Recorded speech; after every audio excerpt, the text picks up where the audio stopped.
আমি যদি প্রশ্ন ছুড়ে দিই আন্দোলন কি আমাদের, মানে শুধু আমাদের, আপনাদের আন্দোলন না? আপনারা তো গণকর্মী, আপনারা তো এই দেশের গণকর্মী, রাইট? এই আন্দোলন কি শুধু আমাদের?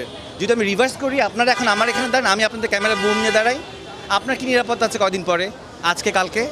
বলেন। আমাদের আন্দোলন বলে জিনিসটাকে আলাদা করার কিছুই নাই এখন আর।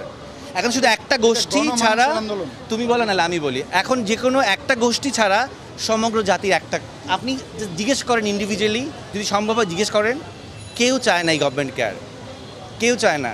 আপনি আপনার বাচ্চাকে রেখে বাইরে যাবেন, সেই নিরাপদ নয়। আপনি এই ঢাকা শহরে খেলার মাঠ নেই, বাচ্চারা ছাদে যেতে পারতেছে না, কেন পারতেছে না? হেলিকপ্টার দিয়ে গুলি করা হয়েছে। মিথ্যাইটা কয়টা সত্যকে আপনারা আড়াল করবেন? আপনারা চেয়ারে বসে বসে বলতেছেন ওরা ড্রাগস, ওদেরকে ড্রাগস দেওয়া হয়েছিল, এই জন্য ওদের কোনো সেন্স ছিল না।